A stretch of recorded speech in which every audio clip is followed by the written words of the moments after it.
students, I am going to discuss about abortion, and this is part second from midwifery and gynecology. तो चलिए start करते हैं। और start करने से पहले आप देखिए, हमने पार्ट 1 देख लिया था जिसमें कि हमने सिर्फ थ्रेटन अबॉर्शन देख पाए थे, क्योंकि वीडियो काफ़ी लेंथी हो जा रहा था। तो इसलिए हमने सिर्फ ये जो डिफरेंट टाइप ऑफ अबॉर्शन है इसकी कैरेक्टरिस्टिक देखी थी और इटियोलॉजी में ज़्यादा ध्यान दिया था, और उसके हमने टाइप्स देखे थे और इंसिडेंट्स एंड अबॉर्शन की डेफिनेशन। तो चलिए पार्ट सेकंड स्टार्ट करते हैं। तो पार्ट सेकंड में हमने थ्रेटन अबॉर्शन तो ऑलरेडी देख चुके हैं, जो कि मैंने आपको बताया था कि थ्रेटन अबॉर्शन किस में आता है। ये देखिए, थ्रेटन अबॉर्शन जो होता है ये मैंने बोला था नेचुरल में आता है ना। तो एक बार और देख लेते हैं। जो अबॉर्शन होता है it is divided into 2 parts, natural and induce. हमने देख लिया था प्रीवियस स्लाइड में। नेचुरल को स्पॉन्टेनियस भी बोलते हैं और इंड्यूस को क्या बोलते हैं, आर्टिफिशियल। तो नेचुरल में जो होता है इतने सारे अबॉर्शन है, जिसमें कि threaten, inevitable, complete, incomplete, missed and septic. तो हम थ्रेटन देख चुके हैं, तो अभी हम ये वाले देखते हैं, ठीक है। तो वीडियो लेंदी ना हो जाए, इसलिए अगर जितना हो पाएगा उतना देखेंगे, नहीं तो फिर पार्ट थर्ड में से कंप्लीट करेंगे। तो चलिए स्टार्ट करते हैं।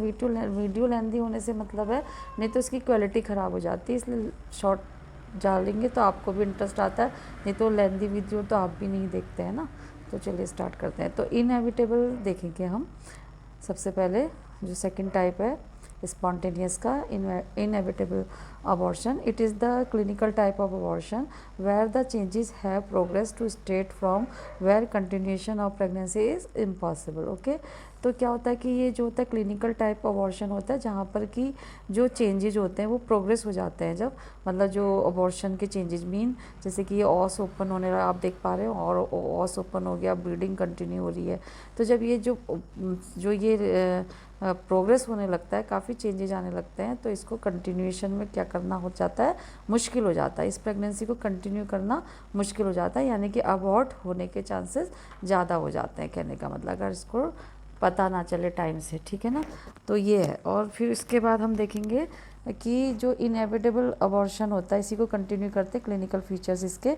तो patient having the feature of threaten miscarriage and मतलब थ्रेटन और मिसकैरेज की तरह इसमें भी फीचर्स होंगे। इसमें क्या होगा, वजाइनल ब्लीडिंग होगी और अग्रावेटेड ऑफ द कॉलिकली पेन होगा इन लोअर एब्डोमेन, ठीक है। एब्डोमेन में जो लोअर एब्डोमेन होगा उसमें क्या होगा, पेन ज़्यादा रहेगा, और उसमें इंक्रीज पेन होगा मतलब। और सम टाइम द फीचर में डेवलप क्विकली, और कभी कभी क्या होते हैं क्विकली सिम्टम फीचर जो होते हैं उसके अचानक ही डेवलप होते हैं, और without prior in clinical evidence of the threaten miscarriage. जैसे कि थ्रेटन में और मिसकैरेज, जो थ्रेटन मिसकैरेज है इसमें पहले से पता चल जाते हैं, थोड़े एविडेंस होता है। लेकिन इसमें क्या होता है, इनएविटेबल में कोई भी प्रायर जो मतलब पहले से कोई भी ऐसी साइन नहीं होते हैं जिससे कि कंफर्म हो या पता चल जाए कि अबॉर्शन होने वाला है।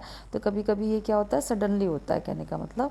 और internal examination reveal internal loss, dilated internal loss मिलती है इंटरनल एग्जामिनेशन में, through which the product of the conception are felt.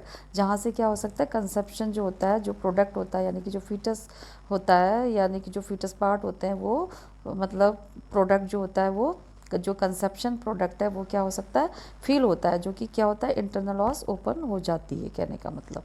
और इसका अगर मैनेजमेंट की बात करें तो इसमें क्या होता है कि जो एक्सपल्शन होता है, accelerate the process of the expulsion to maintain strict sepsis. अब वो जो तेज़ी से जो एक्सपल्शन जो होता है वो प्रोसेस होता है उसका, तेज़ी से एक्सपल होता है, उसमें क्या करना होता है, स्ट्रिक्ट असेप्टिक टेक्निक होती है। मैनेजमेंट में देखिए, मैनेजमेंट हम देख रहे हैं, तो उसको क्या करना पड़ेगा, अगर उसको करवाना, अब जब वो हो गया तो उसको ठीक से क्या करना पड़ेगा, असेस करना पड़ेगा। तो स्ट्रिक्ट असेप्टिक टेक्निक करनी पड़ेगी, नहीं तो असेप्टिक टेक्निक नहीं करेंगे तो क्या होगा कि इन्फेक्शन के चांसेस हो जाएंगे। और प्रेगनेंसी अगर लेस देन 12 वीक है, 12 हफ्ते से कम की है, तो सक्शन के थ्रू ही क्या कर सकते हैं, उसको इवाक्यूएट कर सकते हैं जो भी प्रोडक्ट है। अगर वो 12, if pregnancy more than 20 weeks, अगर वो जो इससे 12 हफ्ते से ज़्यादा है, तो एक्सपल्शन किसके द्वारा करेंगे, ऑक्सीटोसिन इन्फ्यूज़न उसको स्टार्ट करना पड़ेगा, यानी कि उसको आर्टिफिशियल मतलब इंड्यूस करवा के उसका अबॉर्ट करवाना पड़ेगा। और जनरल मेजर्स में इसको एक्सेसिव एक्सेसिव जो ब्लीडिंग है इस control by the administrating of Methergine, ठीक है। जो मिथार्जिन होता है 0.2 mg उसको देना पड़ेगा कंट्रोल करने के लिए जो ज़्यादा ब्लीडिंग हो रही है, और ब्लड का जो लॉस हो गया उसको किससे correct by the ivy therapy और ब्लड ट्रांसफ्यूजन से उसको करेक्शन देना पड़ेगा, यानी तो उसको वो जो होगी शॉक में चले जाएगी, इसलिए आईवी फ्लूइड उसको स्टार्ट करना पड़ेगा अगर ज़्यादा ब्लीडिंग है, और साथ में ब्लड का भी इंतज़ाम करने के लिए बोलना पड़ेगा अटेंडेंट को। और इनकम्प्लीट अबॉर्शन है तो the process of the abortion has already taken place but the entire product of the conception are not expelled and a part of it left inside the uterine cavity. Okay, तो जैसे इनके नाम से ही लग रहा है इनकम्प्लीट है, मतलब कि इसमें प्रोसेस ऑलरेडी क्या हो जाता है, हो जाता है, अबॉर्ट इसमें हो जाता है, लेकिन क्या होता है कि पूरी तरीके से नहीं होता, बट उसका जो एंटायर प्रोडक्ट है तो वो कंसेप्शन का जो होता है वो पूरी तरह से एक्सपेल नहीं होता है, कुछ पार्ट जो होता है उसका इनसाइड द कैविटी क्या होता है, रहता है। अभी आप देख पा रहे होंगे कि ये देखिए, ये है आपका जो हमने अभी पढ़ लिया है, थ्रेटन अबॉर्शन है, हमने पढ़ लिया था। इनएविटेबल अबॉर्शन आपने देखा कि ये इस तरीके से क्या होती है, ओस ओपन हो रही है और ये जो होता है मेम्ब्रेन रप्चर हो जा रही है और इसमें से ब्लीडिंग स्टार्ट हो गई है, और इसके जो ये है इसको प्रोग्रेस मतलब बेबी को जो ये फीटस है, एम्ब्रियो है, इसको अगर ये ज़्यादा बढ़ते जा रहा है तो इसको रोक पाना मुश्किल होता है, ठीक है। और यहाँ पे जो होता है अभी जो same products of the conception have been expelled out, और फिर इसमें क्या होगा, जो ये है ये पूरा का पूरा जो होता है ये आउट हो जाएगा, जो भी सम और प्रोडक्ट है वो भी आउट हो जाएगा। तो ये तो था इसका। और इनकम्प्लीट में क्या होता है, पूरा प्रोडक्ट आउट होता है लेकिन उसमें कुछ ना कुछ अंदर भी रह जाता है। क्लिनिकल फीचर क्या होंगे, हिस्ट्री ऑफ एक्सपल्शन में इसमें फ्लैशी मास पर वजाइना होगा, पर वजाइना जो होता है पर वजाइना कुछ फ्लैशी मास दिखेगा, ये स्पेलिंग मिस्टेक हो गई। Continuation of the pain in lower abdomen, lower abdomen में क्या होगा, पेन होगा, ठीक है। And persistence of the vaginal bleeding, और वजाइनल ब्लीडिंग कंटिन्यू रहेगी, लोअर एब्डोमन में पेन होगा, फ्लैशी मास दिखेगा, उसको उनके फ्लैशी मास का मतलब था प्लम्प, मतलब थिक मास, वो ब्लड के जो थिक होता है ना क्लॉट टाइप के, तो ये उसका हिस्ट्री होगी, वो बताएंगे हिस्ट्री में जब पूछेंगे तो एक्सपल्शन की हिस्ट्री वो ऐसे बताएंगे। और इंटरनल एग्जामिनेशन जब उसका किया जाएगा तो जो यूट्रस होता है वो स्मॉल होगा पीरियड ऑफ द एमनोरिया से, यानी कि जितना उसका कंसेप्शन जो भी प्रेगनेंसी का पीरियड होता है उससे इसका जो टाइम है वो कम है। For example 12 weeks of pregnancy है तो वो 12 वीक्स ऑफ प्रेगनेंसी नहीं लगेगी यूट्रस का, अगर एग्जामिन करेंगे बहुत छोटा होगा। एंड ऊपर उसकी जो इंटरनल लॉस होगी वो भी ओपन होगी, और जो होगा वेरी करेगा, जो वेरिंग अमाउंट ऑफ ब्लीडिंग, और ब्लीडिंग का जो अमाउंट होता है वो मतलब बहुत ज़्यादा वेरी करेगा कि क्या होता है, examination the expel mass is incomplete, मतलब कि जो एक्सपल मास है वो भी कैसा रहेगा, एग्जामिनेशन में जो होगा वो इनकम्प्लीट होगा, मतलब कि अभी उसके अंदर क्या है वो बचा हुआ है जो भी प्रोडक्ट है, तो कहने का मतलब पूरी तरीके से वो आउट नहीं हुआ है, ठीक है। देन मैनेजमेंट में क्या होगा कि इवाल्वेशन जो होगा उसका रिटेन प्रोडक्ट का जो होगा, जो भी रिटेन है अंदर रुका हुआ है उसका जो कंसेप्शन है उसको क्या करना पड़ेगा, इवाक्यूएट करना पड़ेगा, ठीक है। और उसके बाद जो होता है जो अर्ली अबॉर्शन करना, जो उसका अर्ली अबॉर्शन हुआ है तो उसमें क्या होता है, जब अर्ली मतलब जल्दी हो रहा है तो dilatation and curation under the जो एनाल्जेसिस के थ्रू भी कर सकते हैं, यानी कि कोई पेन किलर दे दिया जैसे कि हल्का सा सडेशन दे के उसको ये अबॉर्ट करा सकते हैं डायलेशन से, डायलेट करके और उसको इवाक्यूएट करा सकते हैं, और जनरल एनेस्थीसिया के थ्रू भी इसको करा सकते हैं जब अगर अर्ली अबॉर्शन है। अगर लेट अबॉर्शन है मतलब टाइम ज़्यादा है, ले लिया है और उसके बाद अबॉर्शन हो रहा है तो uterus is evacuated under the general anaesthesia. अब ये क्या होगा, एनाल्जेसिस से नहीं होगा, इसको जनरल एनेस्थीसिया के थ्रू ही क्या करना पड़ेगा, इवाक्यूएट करना पड़ेगा, end product are removed by ovum forceps, और जो ओवम फॉर्सिप के हेल्प से इसमें तो क्या होगा, अर्ली में तो वो खुद ही अबॉर्ट हो जाएगा, अगर उसको आप डायलेशन देंगे, मतलब कुछ ऐसी ऑक्सीटोसिन की ड्रिप स्टार्ट कर दी, थोड़ा उसको एनाल्जेसिक दे दिया जैसे कॉम्पोज वगैरह या Fortwin Phenergan under the supervision of the doctor, मतलब तो डॉक्टर ही ये करते हैं, तो उसमें असिस्ट करना होता है ओनली। तो ये जो होते हैं तब उसमें कर सकते हैं, लेकिन लेट में क्या होगा कि उसको अंडर जनरल एनेस्थीसिया ही कर सकते हैं, और प्रोडक्ट को जो होता है रिमूव करेंगे ओवम फॉर्सिप के थ्रू से, या फिर जो ब्लड क्यूरेटर्स होते हैं उसके थ्रू से उसको क्यूरेट करना पड़ेगा, और फिर उसके बाद उसको ओवम से पकड़ के ओवम फॉर्सिप के पकड़ के उसको आउट करना पड़ेगा जो भी प्रोडक्ट होता है। और इन लेट केस में डीएनसी करनी पड़ेगी, जो कि क्या होती है, DNC is to be done to remove the pieces of the tissue left behind. जो भी पीछे बचे हुए जो टिश्यूज़ होते हैं, जो प्रोडक्ट के जो बचे हुए पार्टिकल्स टिश्यू जो भी है, उसको डीएनसी के थ्रू फिर क्या करना पड़ेगा, रिमूव करना पड़ेगा। डीएनसी का मतलब है डायलिटेशन एंड द क्यूरेशन, जो कि क्या किया जाता है, क्यूरेट किया जाएगा, और उसको फिर मतलब इस जो सर्विक्स होती है उसको डायलेट किया जाएगा और क्यूरेट किया जाएगा, और जो इंस्ट्रूमेंट होते हैं, और उसके थ्रू फिर उसकी सफाई की जाएगी, अच्छी से प्रोडक्ट को आउट किया जाएगा, ठीक है। और प्रोफाइलेटिक एंटीबायोटिक दी जाएगी उसको, जो भी मटेरियल है रिमूव करने, जो भी remove material are the subjected to a histological examination. तो जो भी इस प्रोडक्ट निकला है, आउट हुआ है, उसका क्या करना पड़ेगा, एग्जामिनेशन करना पड़ेगा कि वो फुल तरीके से निकला है कि नहीं, पूरी तरीके से उसको देखना पड़ेगा कि वो पूरा तरीके से आउट हो, और नहीं तो सेप्टिक वगैरह के चांसेस होने लगेंगे। एंटीबायोटिक देना पड़ेगा। मेडिकल मैनेजमेंट में उसको टैबलेट देनी पड़ेगी, मीज़ोप्रोस्टॉल देनी पड़ेगी, जो कि 200 mg होती है, मतलब 200 mg इज़ यूजुअली जो होती है उसको पर वजाइनली देंगे एवरी 4 आवर्स में, ठीक है। तो ये तो इनकम्प्लीट था। जो कंप्लीट अबॉर्शन होता है, इसका नाम से ही लग रहा है कि जब प्रोडक्ट जो होता है वो जो भी कंसेप्शन है, प्रोडक्ट्स ऑफ कंसेप्शन, यानी कि कंसेप्शन द्वारा के जो भी प्रोडक्ट है अंदर, वो जो होता है कम्प्लीटली एक्सपेल्ड आउट हो जाएगा फ्रॉम द यूट्रस से। यूट्रस से क्या पूरी तरीके से बाहर आउट हो जाएगा पूरा का पूरा, ठीक है। पूरा का प्रोडक्ट जो होता है, जो भी कंसीव किया है प्रोडक्ट, वो पूरा का पूरा आउट हो जाएगा यूट्रस से। इसको बोलते हैं कंप्लीट मिसकैरेज, ठीक है।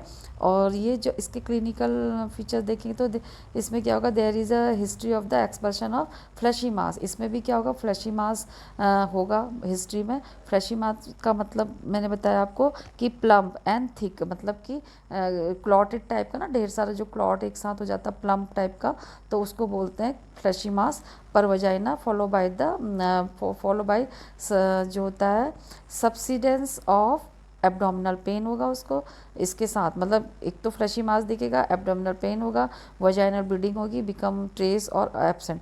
यानी कि वजाइनल ब्लीडिंग क्या हो सकती है, ज़्यादा भी हो, मतलब थोड़ी कम होगी इनकम्प्लीट के कंपैरिजन में, या अदर अबॉर्शन के कंपैरिजन में इसमें वजाइनल ब्लीडिंग कम होगी, और या फिर एब्सेंट होगी, क्योंकि वो कंप्लीट प्रोडक्ट जो होगा उसका आउट हो चुका है, ठीक है।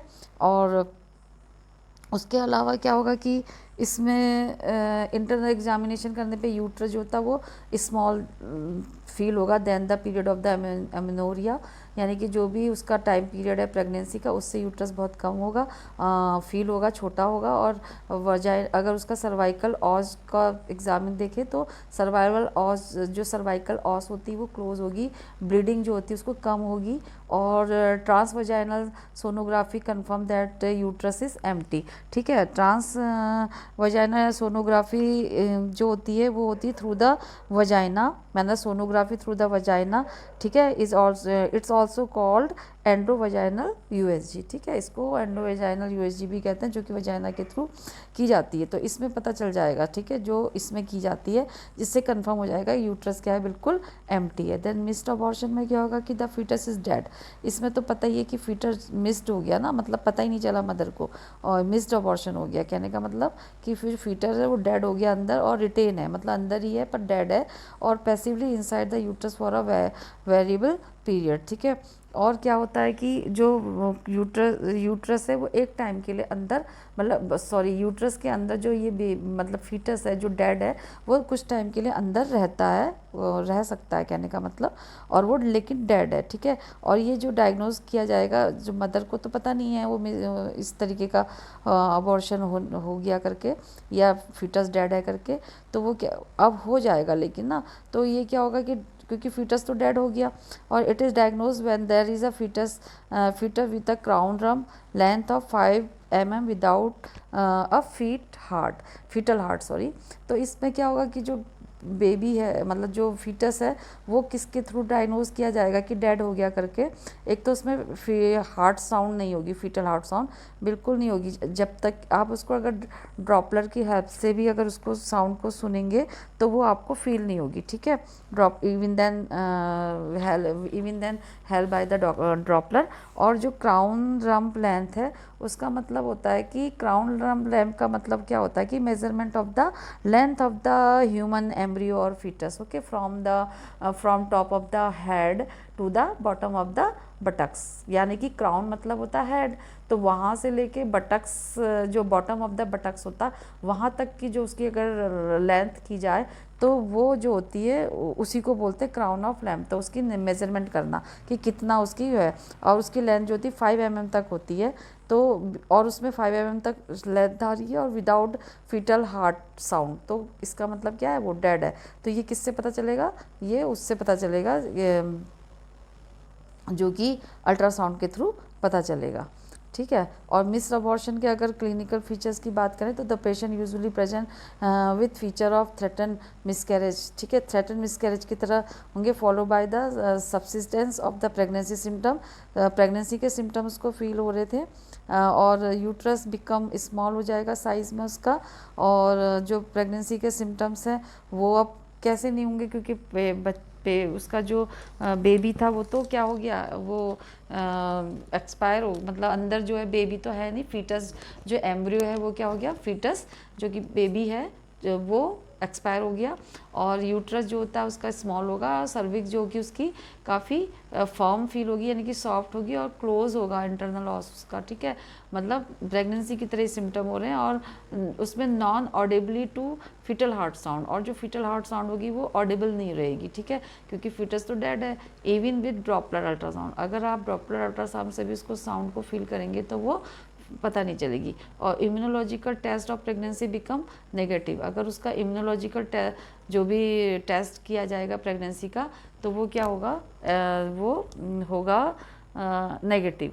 इम्यूनोलॉजिकल टेस्ट का मतलब होता है जैसे कि antigen detect presence of antibodies to pathogen, ठीक है, यानी कि कोई भी एंटीजन को डिटेक्ट करना प्रेजेंस ऑफ एंटीबॉडी, यानी कि एंटीबॉडी है लेकिन वो किस चीज़ के लिए है, तो उसका एंटीजन को डिटेक्ट करना पड़ेगा ना, जो भी डिजीज़ कंडीशन के लिए एंटीजन वहाँ पे होगा, जो कि पता नहीं, कंफर्म नहीं कर पा रहे हैं, तो उसको इम्यूनोलॉजिकल टेस्ट के थ्रू पता करेंगे।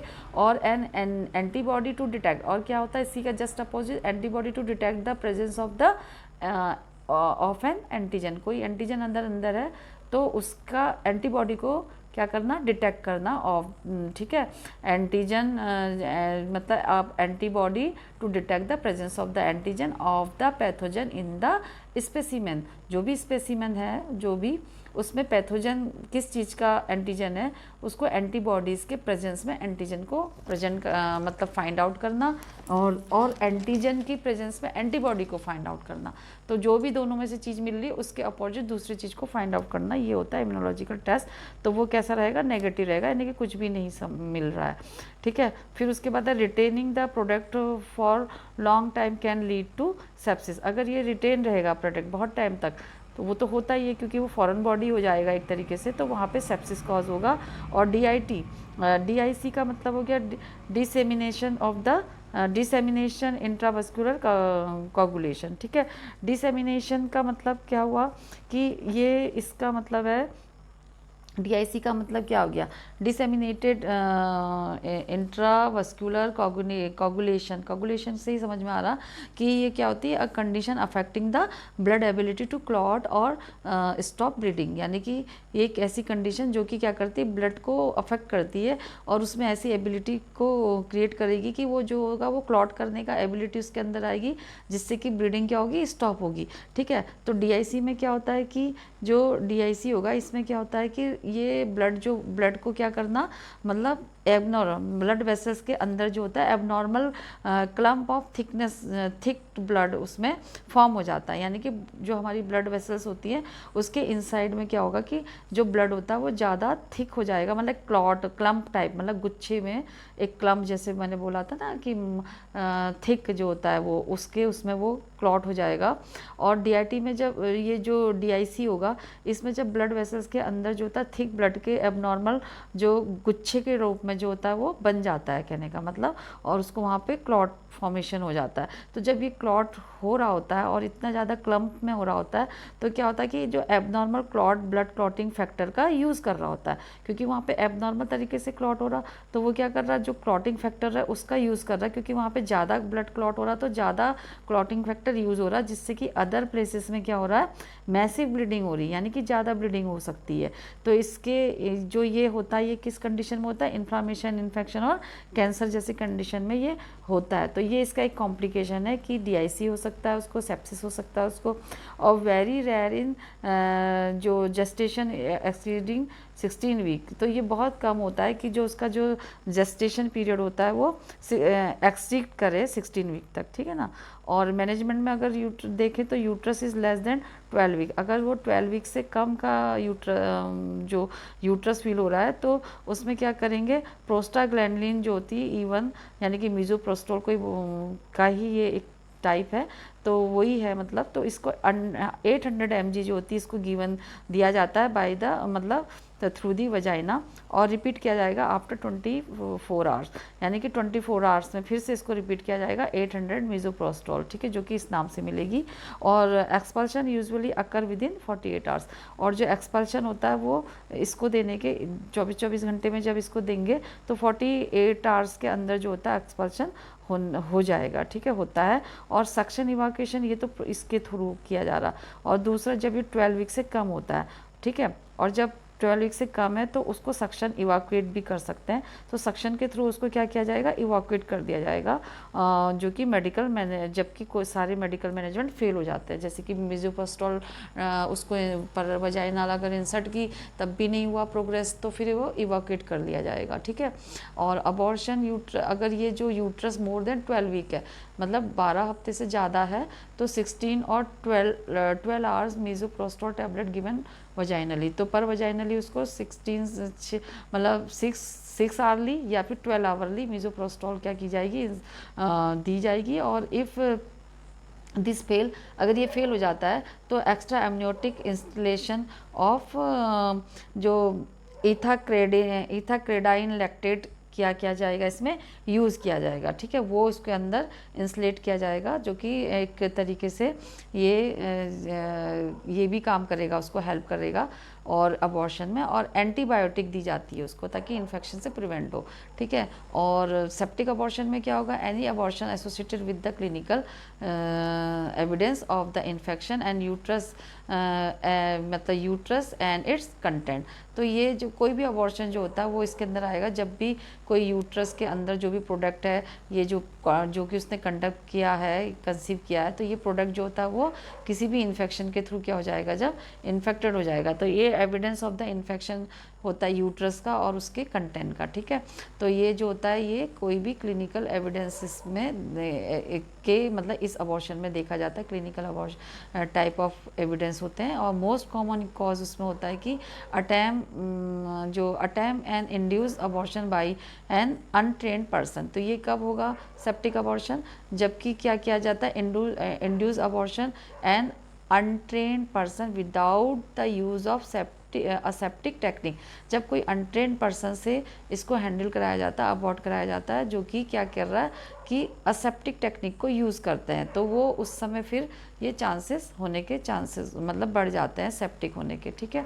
तो क्लिनिकल मैनिफेस्टेशन में देखें तो जो ग्रेड 1 है, इसमें ग्रेड 1, ग्रेड 2, ग्रेड 3, तो ग्रेड 1 में इन्फेक्शन जो होता है जब लोकलाइज इन यूट्रस के ही लोकलाइज होगा तब ये ग्रेड 1 होगा। ग्रेड 2 में क्या होगा, जब इन्फेक्शन क्या होता है spread beyond the uterus, uterus के बियॉन्ड जब जाएगा, तो जैसे कि उसके जो होता है कि पैरामीट्रियम ट्यूब और ट्यूब्स और एंडोमेट्रियम और ओवरीज और पेल्विक पेरिटोनियम, इसमें जब पहुंचता है उसके तो फिर ये क्या किया जाता है, इसको बोलते हैं ग्रेड सेकेंड, जिसमें कि इन्फेक्शन क्या हो जाता है, उसके बियॉन्ड दी यूट्रस वो फैल जाता है, मतलब उसके आसपास के जो ये ऑर्गन्स हैं यानी कि जो उसके पार्ट्स हैं उसमें तक पहुंच जा रहा है इन्फेक्शन।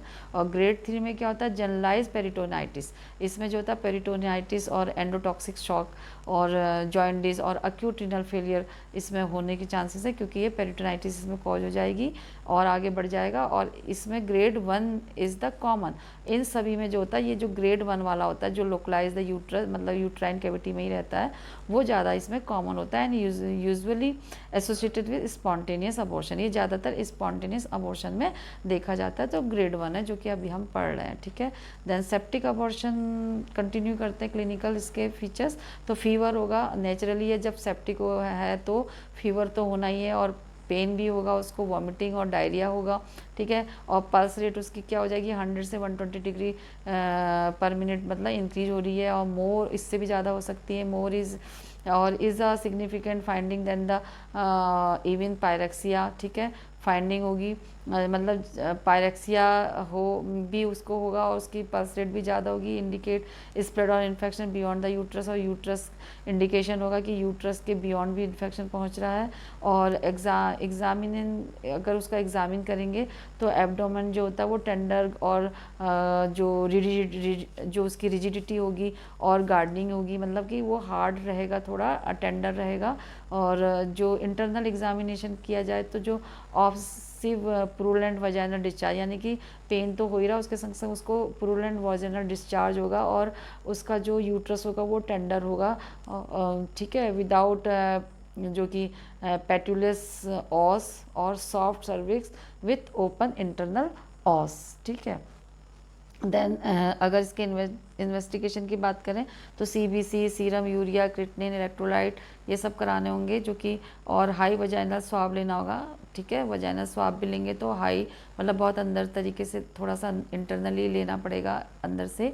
और जो blood culture is the suspected septicaemia, blood culture भी कराना पड़ेगा जो कि सेप्टिसीमिया को अगर सस्पेक्टेड है तो।